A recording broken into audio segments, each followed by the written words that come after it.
ओम श्री सद्गुरु परमात्मने नमः। ब्रह्म दर्शन के लिए सेवा धर्म, प्रकांड विद्वता और अनुपम शास्त्रीय ज्ञान के कारण अनमीसी को अक्सर महर्षि कहा जाता था। वे आश्रम में ब्रह्मचारियों का शिक्षण करते और अपने ज्ञान का निरंतर दान करते रहते। नागरिक आश्रम के लिए अन्नादि की व्यवस्था जुटा देते। एक दिन अनमीसी के आश्रम में एक संत पधारे तथा प्रार्थना की, हमें कुछ अन्नदान दें जिससे निर्धनों और भूखों के लिए सदाव्रत चलाया जा सके। महर्षि ने कहा, श्रीमान, मेरे पास ज्ञान धन है, उसका ही दान करता हूँ। अन्न तो सीमित ही है, उसका दान मैं कैसे करूं? संत ने कहा, ऋषिवर, ज्ञान का दान तो श्रेष्ठ कर्म है ही, पर व्यक्ति के पास इसके अतिरिक्त धन भी रहता है, अन्न, श्रम आदि। आप विद्यार्थियों के शिक्षण में ज्ञान, समय और श्रम लगाते हैं, परंतु अन्न भी तो आपके द्वारा उपार्जित धन ही है। उसका भी एक अंश लोक मंगल के लिए समर्पित होना ही चाहिए। मात्र अपने लिए खाने वाले को तो पापी कहा गया है। विद्वान ऋषि को शास्त्र पुष्ट यह कथन सही लगा। विनय पूर्वक उन्होंने संत से क्षमा मांगी और कहा, मैं आपके इस उपदेश को जीवन में उतारूंगा।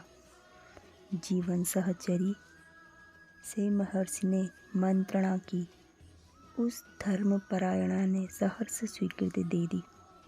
महर्षि दंपति नित्य किसी क्षुधा पीड़ित को भोजन कराकर अन्न जल ग्रहण करते।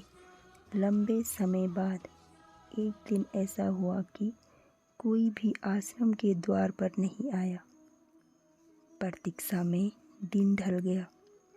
ऋषि दंपति को लगा कि आज यह क्रम भंग हो जाएगा। अभी तक तो निरंतर चल रहा था, अतः वे व्यग्र हो उठे। किसी सत्पात्र की खोज में ऋषि दंपति आश्रम के बाहर निकल पड़े। कुछ दूर जाने पर एक वृक्ष के नीचे एक वृद्ध कुष्ठ रोगी पीड़ा से कराहता लेटा दिखा। उसके शरीर में घाव थे। पीड़ा की अनुभूति से ऋषि की करुणा उमड़ पड़ी। वे वृद्ध के पास पहुँचे और आश्रम चलकर भोजन ग्रहण करने तथा सेवा का अवसर देने को कहा। पीड़ा भरे स्वर में वृद्ध ने कहा, आर्य श्रेष्ठ, मैं चांडाल हूँ, आश्रम में कैसे जाऊँ? आप करुणामूर्ति हैं, प्रभु आपका मंगल करें। आप कुछ बची खुची सामग्री यहीं भेज दे तो मैं खाकर तृप्त हो जाऊं। ऋषि की कोमल भावना नेत्रों में अश्रुधार बनकर व्यक्त हो उठी। उन्होंने विनम्र एवं दृढ़ शब्दों में कहा, तात, हम ऐसी मिथ्या मर्यादें नहीं मानते जो मानवीय स्नेह सौजन्य में बाधा पहुंचाती हो। हम सभी एक ही परमात्मा के अंश हैं। हम में और आप में कोई भेद नहीं। आप कृपा कर आश्रम चलें व हमें सेवा का अवसर दें। महर्षि दंपति के आग्रह को टाल पाना वृद्ध के वश में नहीं था। वे दोनों उसे आश्रम ले गए, उसके हाथ पैर धुलाए और प्राथमिक उपचार किया तथा भोजन कराकर अपना व्रत पूर्ण किया। रात को गहरी निद्रा की स्थिति में महर्षि को लगा कि प्रभु उनसे कह रहे हैं, अनमीसी, यही है सच्ची सेवा, सच्चा धर्म।